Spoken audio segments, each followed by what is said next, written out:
আসসালামু আলাইকুম রহমতুল্লাহি ওবরাকাতুহ। সুপ্রিয় দর্শক, সবাইকে সাদর আমন্ত্রণ জানাচ্ছি চ্যানেল 24-এর প্রতি সপ্তাহের বিশেষ ইসলামিক আয়োজন নগদ ইসলামিক নিবেদিত শান্তির পথে অনুষ্ঠানের আজকের পর্বে। দর্শক, আমরা প্রতি সপ্তাহেই একটি বিষয় নিয়ে কথা বলি। আজকে আমরা যে বিষয়টি নির্ধারণ করেছি, যেহেতু গুরুত্বপূর্ণ একটি মাসে আমরা এখন উপনীত হয়েছি, বিশেষ করে মুহররম, তারপরে রজব, জিলকদ এবং জিলহজ, 4টি মাসকে সম্মানিত বা নিষিদ্ধ মাস বলা হয়েছে পবিত্র কোরআনুল কারিমে। তো এই মাসগুলোতেই আমরা এখন অলরেডি করেছি, পদার্পণ করেছি। কি আমল রয়েছে, করণীয় কি দিক রয়েছে, বর্জনীয় কোন কোন বিষয়গুলো রয়েছে, সব বিষয়ে আমরা আজকে ইনশাআল্লাহ আলোচনা করার চেষ্টা করব সংক্ষিপ্ত আকারে। দুজন বিজ্ঞ মেহমান রয়েছেন আমাদের সঙ্গে আলোচনার জন্য।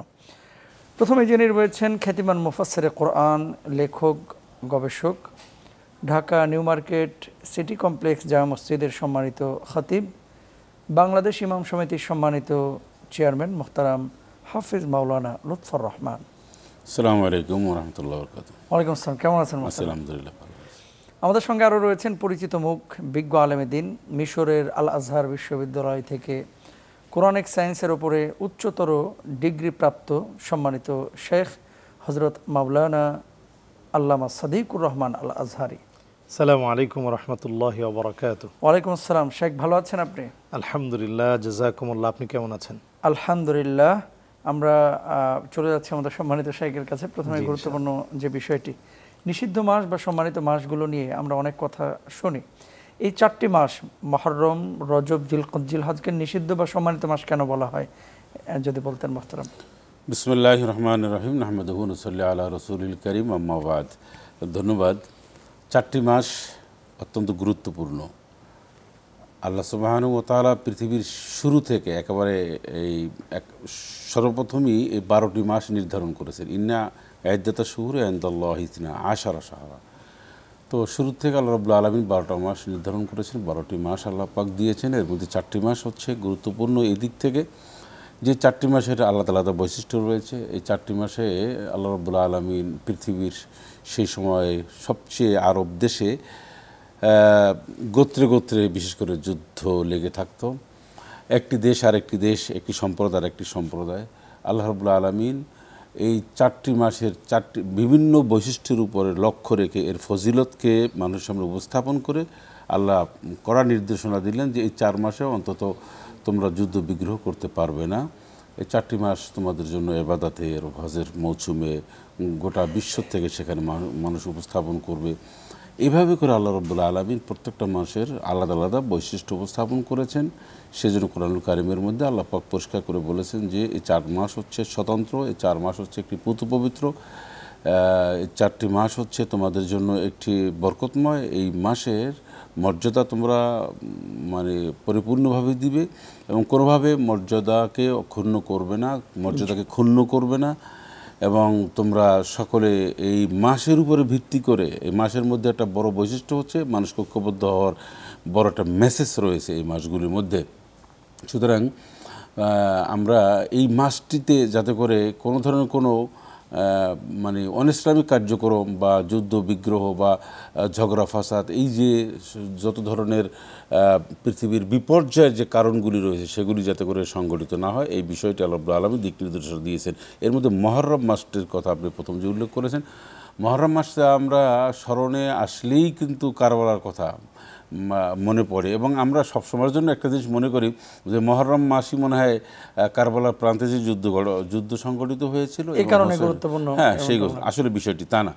মুহররমের 10 তারিখে আশুরা, এই যে আশুরা 10টি প্রসিদ্ধ ঘটনা অন্তত যেগুলো হাদিস দ্বারা প্রমাণিত, সেই যে সমস্ত বিষয়গুলি একমাত্র হাদিস দ্বারা প্রমাণিত, কোরআন এবং সুন্নাহর আলোকে সেই বিষয়গুলি বলা এবং আমল করা এবং এগুলি প্রচার করা আমাদের জন্য যেমন একটা গুরুত্বপূর্ণ এবং বৈধ। তো আশুরা বলতে কিন্তু কারবালা বুঝায় না। আশুরা বলতে আমরা মুহররম বলতে ইমাম হোসেন রাদিয়াল্লাহু আনহু যে বিরাট ঘটনা, মর্মান্তিক ঘটনা ঘটেছে, সেই ঘটনা শুধুমাত্র বুঝায়। তার মানে বলতে চাচ্ছেন যে আশুরা শুধুমাত্র এই একটি কারণেই প্রসিদ্ধ, বিষয়টা এরকম না, সেটাও একটি ঘটনা, এর সাথে আনুষঙ্গিক আরো ঘটনা আছে। আবারও ফিরবো সম্মানিত শেখ আপনার কাছে। 1 মিনিটে নগদ ইসলামিক অ্যাকাউন্ট খুলতে ডায়াল করুন *167#। মোহতারাম আল্লামা সাদিকুর রহমান আল আজহারি, যে বিষয়টি আপনার কাছে জানতে চাচ্ছি, এই মহরমকে কেন্দ্র করে অনেক কথাই প্রচলিত আছে। যেমন কিছু দুর্বল রেওয়ায়ত আমরা পাই যে আশুরার দিনে একটু ভালো খাবার খাওয়া গ্রহণ করা।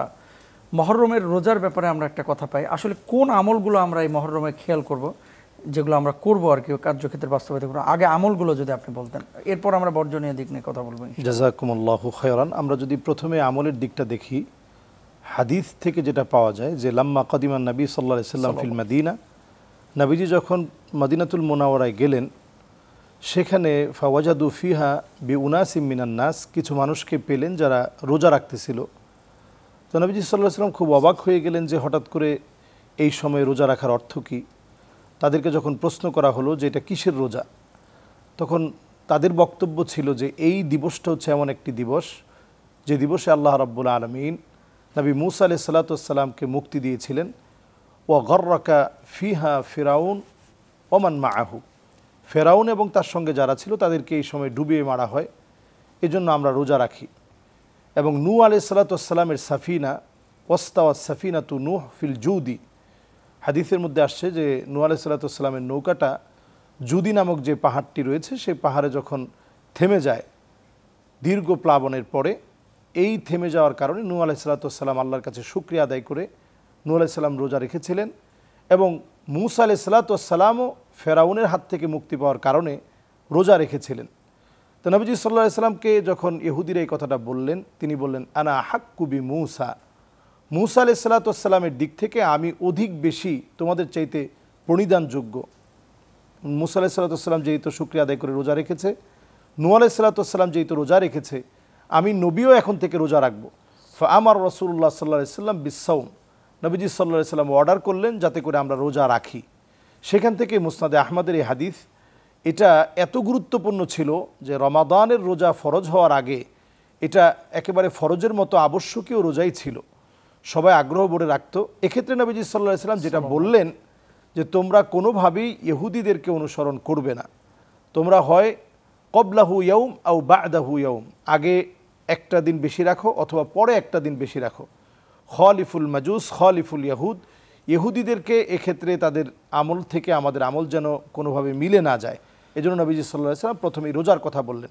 তাহলে বোঝা যায় এখানে পরিষ্কার সহিহ হাদিস থেকে, যে হাদিসটি মুসনাদে আহমদে রেওয়ায়েত এসেছে, এই হাদিস থেকে বোঝা যায় যে এটার সহিহ সুন্নাহ অনুযায়ী আমল হচ্ছে রোজা রাখা। এর বাহিরে ভালো খাওয়া অথবা নতুন পোশাক পরিচ্ছদ পরা অথবা বিভিন্ন রকম মাতাম করা, চিৎকার করা, এই জাতীয় কোনো কর্মকাণ্ডই হাদিস দ্বারা স্বীকৃত নয়। হাদিস দ্বারা স্বীকৃত আমল হচ্ছে রোজা রাখা, এবং সেই রোজা রাখার ক্ষেত্রে আমরা যদি পারি আগে একটা এবং পরে একটা, আমরা একটা রোজা রাখার মধ্য দিয়ে ইহুদিদের আমলের চাইতে আমরা ব্যতিক্রম আমল করব। এই আমলটি ছাড়া হাদিসে তেমন কোনো আমলই কিন্তু পাওয়া যায় না, তবে দান সদকা করা যেতে পারে। আচ্ছা মোহতারাম, আরেকটি বিষয়, সেটা আমরা প্রচলিত ভুলের মধ্যে দেখি যে অনেকে কাউন্ট করেছেন, অনেকে বলছেন না এটা আমলযোগ্য হাদিস বা বিশ্বাস করা যাবে।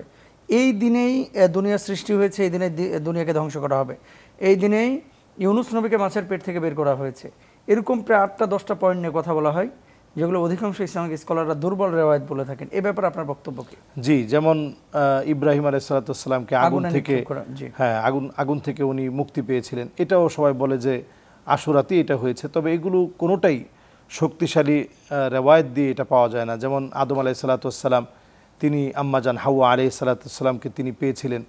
এরপরে তিনি দুনিয়ার সৃষ্টির যে কথাটা বলা হয়, আরও অনেক বিষয়গুলো যেগুলো বলা হয়, সবগুলো সহিহ রেওয়ায়েত থেকে না পাওয়ার কারণে আমরা যেটা আমলযোগ্য মনে করি সেটা হচ্ছে এই সময় আপনি কোরআন তেলাওয়াত করা, জিকির আজকার করা, সওয়াবের কাজ করা, নিঃসন্দেহে অত্যন্ত বরকতপূর্ণ এই সময়টা। যেহেতু নবীজি সাল্লাল্লাহু আলাইহি সাল্লাম রোজা রাখতেন, নূহ আলাইহিস সালাতু ওয়াস সালামকে আল্লাহ তাআলা মুক্তি দিয়েছেন, ফেরাউনের কবল থেকে আল্লাহ তাআলা মূসা আলাইহিস সালাতু ওয়াস সালামকে নাজাত দিয়েছেন, এজন্য অত্যন্ত দামি সময় এটা। এই দামি সময়টা আপনি সকল ইবাদতের মধ্য দিয়ে আপনি কাটাতে পারেন, তবে কোনো ইবাদতকে নির্দিষ্ট করে নেওয়া যাবে না যেটা রাসূলুল্লাহ সাল্লাল্লাহু আলাইহি সাল্লাম নির্দিষ্ট করেন নাই। রোজাকে নির্দিষ্ট করে দিয়ে গিয়েছেন, এর বাহিরে যত ইবাদত আমরা করব এগুলো তাতাওয়ান, নফল হিসাবে গণ্য হবে। শাহাদাতে কারবালার ঘটনাকে কেন্দ্র করে অনেক কথা আমাদের সমাজে প্রচলিত আছে। বিশেষ করে আমরা যখন আমলের কথা বলি, রোজার কথা বলি, এবং সম্ভবত বুখারীর সনদে কিন্তু বর্ণিত হয়েছে যে মূসা আলাইহিস সালাতু ওয়াস সালামকে আল্লাহ সুবহানাহু ওয়া তাআলা মুক্তি দিয়েছিলেন কিন্তু এই 10 মুহররম, এটা কিন্তু অথেন্টিক। এটা অথেন্টিক। জি, এই জায়গাটায় যখন আমরা কথা বলি তখন সবসময় দোষারোপ করা হয় যে এরা আহলে বাইতদেরকে ভালোবাসে না। তো আহলে বাইতদেরকে ভালোবাসার নমুনা কি এই যে সারাদিন আমি হাই হোসেন করলাম, সেদিন রোজা রাখলাম না, যেদিন রোজা রাখার কথা বলা হয়েছে সারাদিন শরবত খাইলাম, বিকেলবেলায় যে আমি পিঠ চাপড়িয়ে গলা চাপড়িয়ে আমি পিঠ ক্ষত বিক্ষত করে রক্ত বের করলাম, এটা কি আহলে বাইতের প্রতি ভালোবাসার নমুনা হতে পারে? আপনার কাছে আমরা জানতে চাই। ধন্যবাদ আপনাকে। আহলে বাইতদের প্রতি ভালোবাসা এটা একটি ইমানের অংশ, জি, মনে রাখতে হবে।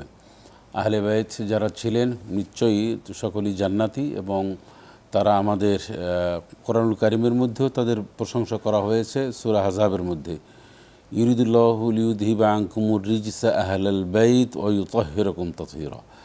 সুতরাং আহলে বাইতরা পুত পবিত্র ছিলেন এবং তারা নিঃসন্দেহে এ ব্যাপারে কোনো সন্দেহের অবকাশ নেই। কিন্তু আমরা দেখতে পাই কিছু কৃত্রিমভাবে তাদেরকে ভালোবাসে।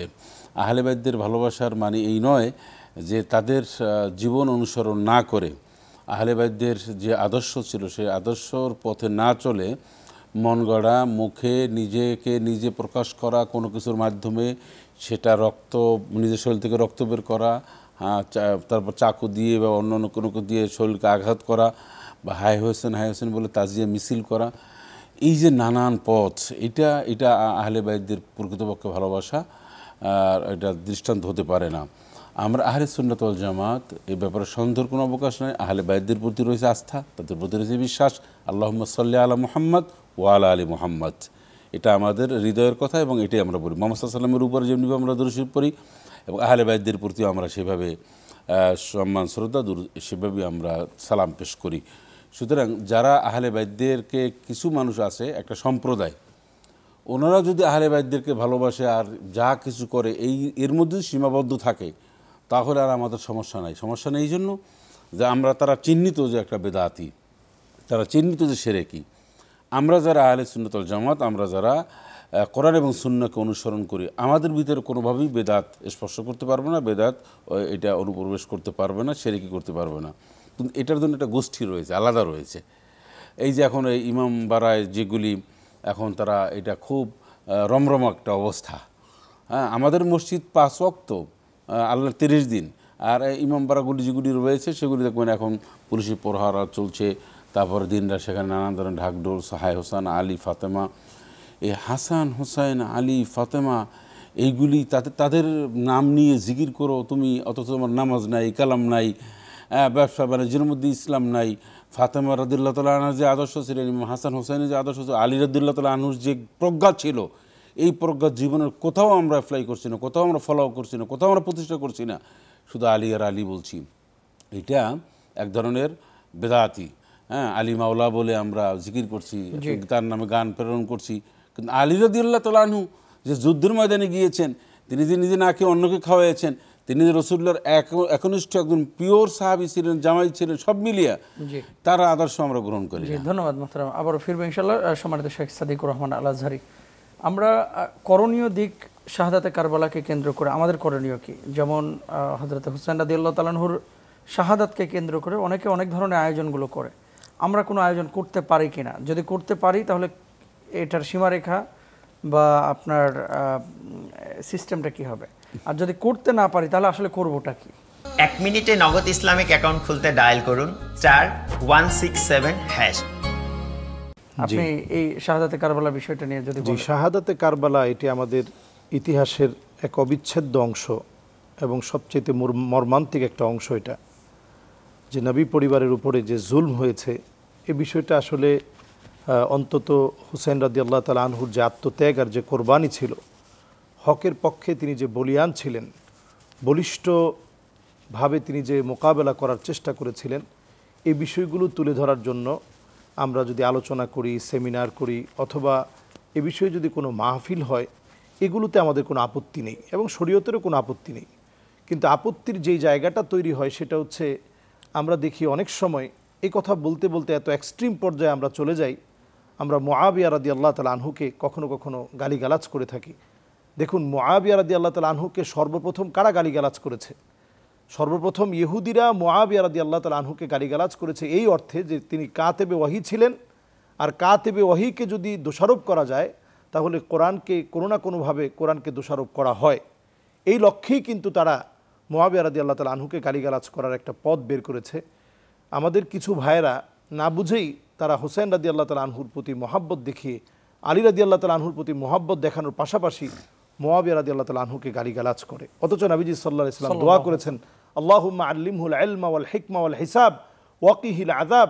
একেবারে সহিহ হাদিসের ভিতরে বর্ণিত, আল্লাহ তুমি আমার মুআবিয়াকে আল্লাহুম্মা আল্লিমহুল ইলমা, এলেম দাও, হিকমত দাও, তাকে হিসাবের জ্ঞান দাও, সে যেন ভালো অর্থনীতিবিদ হতে পারে, রাষ্ট্রের দায়িত্ব পালন করতে পারে। ওয়াকিহিল আযাব, এবং জাহান্নামের আযাব থেকে আল্লাহ তুমি তাকে মুক্তি দান করো। নবীজি সাল্লাল্লাহু আলাইহি ওয়াসাল্লাম দোয়া করেছেন। সমস্ত নবী আম্বিয়া আলাইহিস সালাতু ওয়াস সালামের দোয়াগুলো কবুল হয়। ওয়ালিকুল্লি নবিয়্যিন দাওয়াতুম মুস্তাজাবা, সমস্ত নবীদের দোয়াগুলা দোয়ায়ে মুস্তাজাব, দোয়া করলে আল্লাহ তাআলা কবুল করেন। তাহলে ভাই আপনি কে মুআবিয়া রাদিয়াল্লাহু তাআলা আনহুর সমালোচনা করার? এই যে আজকে আহলে বাইতের নাম ধরে আমরা এই কাজগুলো করি, এটার বিপরীতে দাঁড়িয়ে আমরা এই জাতীয় সেমিনারে সাহাবা ইকরামের আজমতের উপরে, সম্মানের উপরে আমরা কথা বলতে পারি, আহলে বাইতের সম্মানের উপরে আমরা কথা বলতে পারি, সহি ইতিহাসগুলো, সঠিক ইতিহাসগুলো মানুষের কাছে আমরা তুলে ধরতে পারি। ধন্যবাদ সম্মানিত শেখ। তাজিয়া মিছিল এবং ক্ষতবিক্ষত করা নিজের শরীরকে আহলে বাইতের প্রতি এই যে কাজটা, এটা কি আসলে প্রেম প্রদর্শন হয় নাকি এর ভিতরে শরীয়তের কোনো আপনার নিষেধাজ্ঞা আছে? এটা তো স্পষ্ট সহিহ হাদিসের মধ্যে আসছে, লাইসা মিন্না মান হারাক। ওই লোকটা আমার দলভুক্তই হতে পারে না যে তার নিজের চুলগুলো টেনে ছিঁড়ে ফেলে, শরীরের মধ্যে আছড়ে ফেলে। নবীজি সাল্লাল্লাহু আলাইহি ওয়াসাল্লাম স্পষ্ট শব্দে বলেছেন, লাইসা মিন্না, সে আমার দলভুক্তই না। যে লোকটা মাতাম করে, এই মাতম করতে করতে চিৎকার করে নিজের চুল ছিঁড়ে ফেলে, চিৎকার করে মাটির মধ্যে গড়াগড়ি খায়, নিজের শরীর থেকে রক্ত জড়ায়, এ লোকগুলো আমার উম্মত না। এটা সহিহ হাদিসের বক্তব্য। বেশ কিছু মানুষের ব্যাপারে নবীজি সাল্লাল্লাহু আলাইহি ওয়াসাল্লাম এই কথা বলছেন যে এরা আমার দলভুক্ত হতে পারে না। এদের মধ্যে নবীজি তাদের কথা বলেছেন যারা মৃত্যু পরবর্তী সময়ে মাতম করতে গিয়ে বিলাপ করে, চিৎকার করে, আল্লাহর উপরে দোষারোপ করে, এই জাতীয় ব্যক্তিরা নবীজি সাল্লাল্লাহু আলাইহি ওয়াসাল্লামের উম্মত হতে পারে না। তাহলে আমরা যে কাজগুলো এখন আমরা দেখছি, ছোট ছোট বাচ্চাদের মাথার মধ্যে পর্যন্ত ছুরি মেরে এরপরে হোসেন রাদিয়াল্লাহু তাআলা আনহুর প্রতি ভক্তি দেখানো হচ্ছে, মহাব্বত দেখানো হচ্ছে। অথচ যদি আমরা আমাদের আসলাফ উলামায়ে কেরামের জীবনের দিকে দেখি, শত শত বছর গত হয়ে গিয়েছে, আমরা বড় কোনো আলেমদেরকে আমরা দেখি না যে তারা আহলে বাইতের প্রতি মহব্বতে তারা এমন একটি কার্যক্রম তারা দেখিয়েছে।